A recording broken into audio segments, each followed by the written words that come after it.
อืมสวัสดีค่ะทุกคนสบายดีกันไหมคะสวัสดีตอนบ่ายเด้อค่ะพี่น้องตอนนี้ก็ประมาณบ่ายกลัวบ่ายสองพอละพี่น้องพากันมาแต่ป่า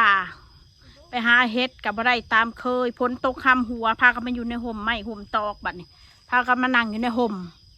บัดนี้พ้นเศร้าแล้วพี่น้องแดนออกแล้วบัดสิก็เลยก่อนที่เมื่อกันสิว่านั่งคลิปว่าพื้นสิว่าพื้นการขอทานได้พี่น้องเด้อว่าพื้นอันคนคอมเมนต์ว่าข่อยขอทานเด้อพี่น้องเด้ออีขอทานพี่น้องเอ้ยข่อยสิว่าให้ฟังเด้อคนขอทานเนี่ยข่อยเห็นคนทั่วไปเด้อสมัยข่อยเป็นเด็กน้อยดอกตอนนี้ข้าเจ้าสิอันย่างมาประมาณ4-5 คนนี่แหละโอ้ยอันนางเอ้ยขอข้าวบุกข้าวเบื่อแน่ขอข้าวบุกข้าวเบื่อก็คือขอข้าวสารเด้อพี่น้องเด้ออยากกินข้าวเด้มีข้าวให้แม่กินบ่ล่ะมีน้ำให้กินบ่ให้แม่กินน้ำแน่เด้อแม่ขอข้าวจักถ้วยน้อยๆแล้วแต่ลูกสิให้แม่อันนี้สมัยตะกี้ดอกพี่น้องอันนี้เขาเอิ้นคนขอทานน่ะนี่บางคนก็มาค่ะแบบเขาก็สิมีปลาแดกมีแป้งนัวมาหาแลกเข่าบ้านข่อยสมัยตะกี้แต่สมัยนี้คนบ่ค่อยเห็นแล้วบ่ค่อยมีสมัยนี้นะเขาก็เซลมักพริกแห้งซุ่มไทยบ้านนอกพอแหละมักพริกแห้งมีปลาแดกมีแป้งนัวมาแลกข้าวสารเขาสิมาเป็นรถไถแล้วก็ลงในหมู่บ้านลงอยู่ในวัดแล้วเขาก็สิแตกแยกกันไปแต่ละคนละโซนคนละแจกันเอาเข่าเอาน้ำเอาหมักพริกเอาปลาแดกเอาแป้งนัวไปหาคอเข่าตะกี้เด้อแบบนี้เขาเอิ้นคนขอทานว่ะแบบนี้เขาไม่ได้เอิ้นขอทานแบบนี้เขาเอิ้นว่าเจ้ามีแนวแรก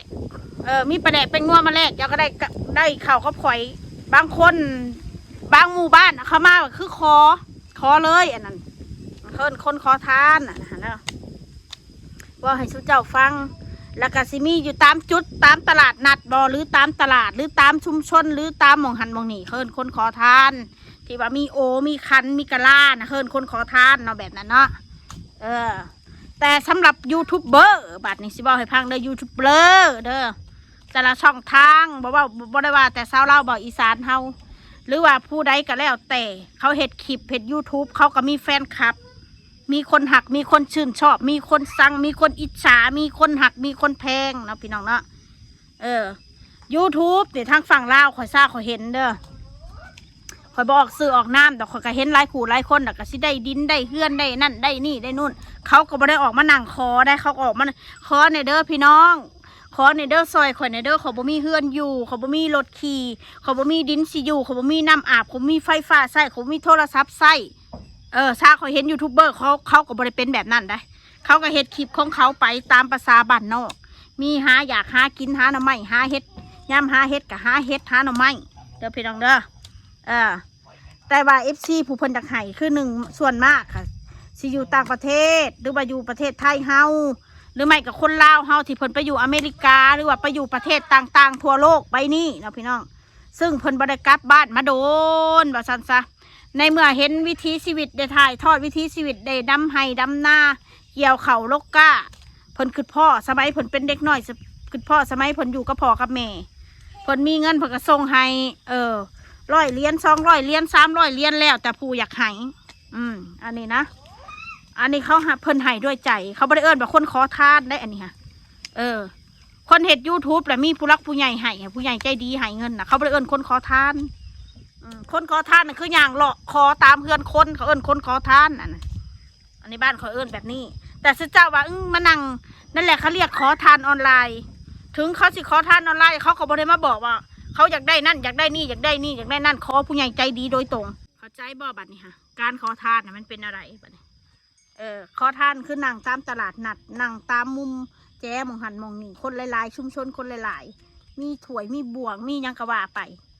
ชุมเห็ด YouTube แต่เขาบริเอิญคนขอทานดอกคือกันกับนักร้องแหละไปยืนร้องหรือเทิงเวทีชุมเจ้าจะบริเอิญแบบนักร้องขอทานดิทวางสันนะเบิ่งเขาได้พวงมาลัยเนี่ยเป็นล้านเป็นแสนแม่หยกบางคนก็ซื้อทองให้นักเป็น10 บาท20 บาทคล้องจะข้อเขา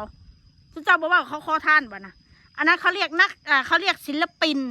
ร้องเพลงเต้นกินลำกินทำผลงานให้กับท่านผู้ชมดู ชุมเห็ด YouTube นี่คือกันไม่ได้แตกต่างยังกันเขาเห็ดถ่ายทอดชีวิตเขาบางคนเขาก็ถ่ายทอดชีวิตเขาทำงานรับจ้างอ่ะบางคนเห็น YouTube จะมีความสามารถพิเศษยังร้องเพลงร้องเพลงอันผู้ใหญ่ใจดีพังแล้วโอ้มวนเด้เจ้าร้องเพลงมวนคอยอยากให้มาไล่เจ้าคอยอยากให้พวงมาไล่เจ้าไล่สดเขาก็ให้สิไปเอิญว่าเขาขอทานได้เนี่ยใดความพึงพอใจของคนแต่ละคนมันบอกคือกันคือสิมาเบ้าจะคอยได้เงินอีขอทานเอ้าแล้วซุมธิดาคอยแล้วมันออกเงินกันเขาเรียกอะไรหรอคะเขาไม่เรียกขอทานหรอคะนะถ้าบ่ได้เรียกขอทานก็แสดงว่าสู้ก็บ่ได้ขอทานถ้าสู้เรียกกูว่าขอทานแสดงว่าสู้ก็ขอทานแค่นั้นแล้วมันอิจฉาพี่น้องอิจฉาไม่แต่คนได้เงินแบบนี้ถ้าผู้ได้อันนั้นผู้นี้ได้อันนั้นผู้นั้นได้อันนี้ก็ต้องมาเปรียบเทียบอะไรกับฉันนะคะมันไม่เกี่ยวกันค่ะวาสนาไพมันอันนี้แล้วแต่ว่าผู้รักผู้ใหญ่เพิ่นมักเพิ่นชื่นชอบไผคนเฮามันมักบ่คือกันคือว่าแล้วว่ามาหลายเถื่อแล้วว่าพุ่นมักบ่คือกันนี่ว่าพุ่นผัวและเมียว่าพุ่นอาหารการกินว่าพุ่นพี่ละน้องบางคนมักน้องบ่มักเอื้อยบางคนมักเอื้อยบ่มักน้องบางคนมักพ่อบ่มักแม่มักแม่บ่มักพ่อแบบนั้นแหละร้อยพ่อความคิดร้อยพ่อพันแม่ความคิดแตกต่างกันไปคำกับสิมาขอทาน2 คำกับสิมาขอทานโยถ้าขอได้ไงได้ปะนั้นมันก็รวยไปแล้วเนาะคนห้ามมาขึ้นอยู่การพอใจของผู้รักผู้ใหญ่ใจดีเพิ่นเขาเรียกถ้าผู้เพิ่นให้เขาเรียกผู้ใหญ่ใจดีคือน้องมาหน้าเนี่ยก็ขอบคุณพี่สาวจากเยอรมันพี่น้องคนฝากมาให้น้องมาหน้าผู้หนึ่ง500ผู้หนึ่ง300อยู่เยอรมันคือกันเด้อขอให้พี่สาวทั้ง2 คนสุขภาพร่างกายแข็งแรงเอาไว้ซื้อขนมให้น้องมาหน้าเด้อน้องมนเด้อโอ้ยมนกบัดจักสิซื้อข้าวต้มขนมหรือสิซื้อข้าวซื้อน้ำแล้วบัดมันบ่มีกินก็ซื้อแมนเบิดแล้วว่ามาหน้าขนมกับข่อยก็ซื้อไว้แน่ข้าวต้มขนมกับบริขารมึงเกี่ยวยายแล้วก็ซื้ออีแม่แล้วก็ซื้อให้ร้านอยู่พี่น้องเราไปข้างนอกเราก็ซื้อให้ร้านกินอยู่เด้อแม่มอนน่ะขนมเราก็ซื้อเป็นกล่องไว้ในเฮือนเราเวลามาหน้าไปมาหน้าก็กินน้ำยายแม่มอนเราก็ดูแลลูกหลานดีอยู่ดอกมีแต่ข่อยนี่แหละไปอาศัยเพิ่นว่าไงซะถ้าข่อยบ่มีแม่ข่อยก็คือสิโอ้ยจักสิหันหน้าไปพึ่งไผดอกพี่น้องหันหน้าพึ่งแม่นี่แหละสิ่งที่ผ่านมาครับบ่เว้าถึงมันเป็นอดีตไปแล้วทุกคนมันมีอดีตทุกคนมันมีการผิดพลาดแม่ต้องมาที่ 1เวลาเขาบ่มีมาที่พึ่งที่ดีก็คือพ่อกับแม่แหละสั้นคาสิวาที่พ่อแม่นะมีลูก6 คน10 คนแต่เลี้ยงได้แต่พ่อแม่พอมีลูกยังเกาะเขายังเกาะลูกเลี้ยงพ่อเลี้ยงแม่เลี้ยงไม่ได้อันนี้มันแม่นได้นี่ค่ะเวลาลูกมีครอบมีครัวแต่ก็ลืมพ่อลืมแม่ส่วนใหญ่ก็จะเป็นแบบนั้นแต่พ่อแม่เลี้ยงลูก5 คน10 คนเพิ่นเลี้ยงได้แต่เฮาเลี้ยงเพิ่นเลี้ยงผู้เดียวเลี้ยงบ่ได้แม่นอลีพี่น้องก็บ่เถียงอันนี้ค่ะคนเฮานะมันก็มีการผิดพลาดมันบ่แม่นสิมาตอบย้ำกันได้ตลอดเวลาแบบนี้เนาะมันมีขึ้นมีลงขอยก็บ่ฮู้ดอกว่าข่อยสิลงได้ซำใดหรือข่อยสิขึ้นหรือได้หรือบ่ข่อยก็บ่ฮู้แต่ตอนนี้นะปัจจุบันนี้ข่อยก็อยู่ไปย้อนว่า FC ผู้เพิ่นหวังดีนำเฮาอีหลีผู้เพิ่นเป็นเอื้อยเป็นอ้ายเนาะเพิ่นก็โทรมาให้กำลังใจอยู่ว่าซั่นซะผู้เพิ่นหักเฮาเนาะผู้เขาสั่งเขาก็บ่เว้านำดอกพี่น้องแต่ผู้เพิ่นบ่สั่งเพิ่นก็เว้านำให้กำลังใจถึงบ่มียังให้ก็อดเอาเด้อน้องมนเด้อพี่เป็นกำลังใจให้ทุกอย่างก็มีขึ้นมีลงหั่นแหละก็เคยผ่านมาจุดนี้แล้วเลยเข้าใจมันก็ขอพระคุณหลายๆพี่น้องคนเฮาบ่แม่นว่าเวลาล้มเวลาอันนั้นอันนี้แต่สิมาเว้าใส่ใจกันเว้าตอบย้ำนำใจกันคนเฮาถ้าหักกันแพงกันก็ต้องทนุถนอมนำใจกันต่างคนต่างเอาใจกันบ่แม่นอยากให้เฮาแต่เอาใจมันก็บ่ได้เด้อพี่น้องเด้อข่อยกับว่าง่ายๆค่ะข่อยก็เป็นคนที่มานั่งเอาใจคนก็บ่ได้ข่อยก็บ่แม่นคนขมุนมัดตัวถ้าว่าบ่เข้าหูข่อยอยากเศร้าเว้าน้ำโดดนิสัยข่อยมันเป็นนั่นนะข่อยบ่อยากซุ้งซิงน้ำโดดแต่บ่สั่งแต่ก็อยากอยู่ไผอยู่มันนะในเมื่อถ้าเฮาเว้าไปแล้วมันเฮ็ดให้เฮาปวดใจมันเฮ็ดให้เฮาเจ็บใจมันเฮ็ดให้เฮาบ่มีคุณค่าเวลาเขาเว้าใส่เฮาคือเฮาเป็นหมาตัวหนึ่งนี่นะมันเลยอยากขอแบบ ถอยห่างซะดีกว่าแบบสิ่งใดที่มันบ่ดีกับโตเฮาหรือว่าสิ่งใดที่เขาเว้าให้เฮาแบบบั่นทอนใจเฮาบ่มักแต่เขาก็ยังเว้านะถ้าเฮาบ่มักแต่เขาคือกันกับอันคนที่ด่าเขานี่แหละเขาบ่มักข่อยเขาก็ยังเว้าถามว่าข่อยบ่สนใจเขาบ่ไม่ถ้าเรื่องมันบ่แม่นเขาก็เถียงอยู่ได้เฮ้ยเว้าบ่แม่นซุ่มสี่ซุ่มหาคือกันอันเบิ่งคลิปมาแล้วเบิ่งคลิปกับเบิ่งมันทีทวนอาบน้ำให้ลูกเด้อว่าใส่สุดตั้งแต่เมื่อวานนี่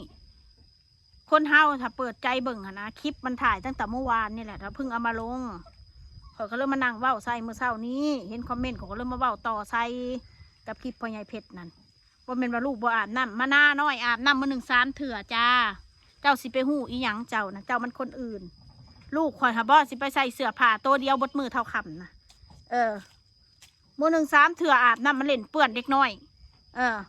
เดี๋ยวก็เปลี่ยนเสื้อผ้าซักแต่ให้ลูกค่ะแต่ละมื้อนะ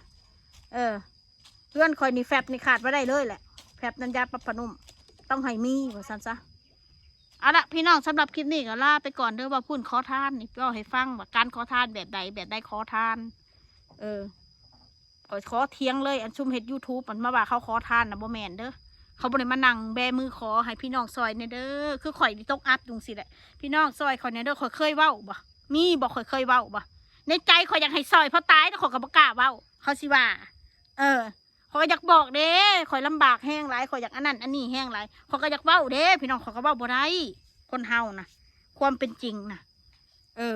เนาะแม่นเฮาก็เว้าบ่ได้เว้ามันผิดบ้านผิดเมืองมึงมีมือมีตีนก็ต้องทำมาหากินมันแม่นความเพิ่นอีกอันนี้เฮาสิมาเว้าเอาลอยๆเว้าง่ายๆมักง่ายเว้าง่ายไม่มีอันนั้นไม่มีอันนี้พอให้คนสงสารแล้วคนโอนเงินให้แบบนี้มันก็บ่ดีพี่น้องเฮาก็บ่นิยมเฮาก็บ่สนับสนุนให้คนเฮ็ดคลิปแบบนี้เด้อพี่น้องเด้อมีแต่ว่ามีอยากมีกินเฮ็ดไปถ้าผู้เพิ่นให้เพิ่นแจกเฮาเองดอกพี่น้องเด้อลาไปก่อน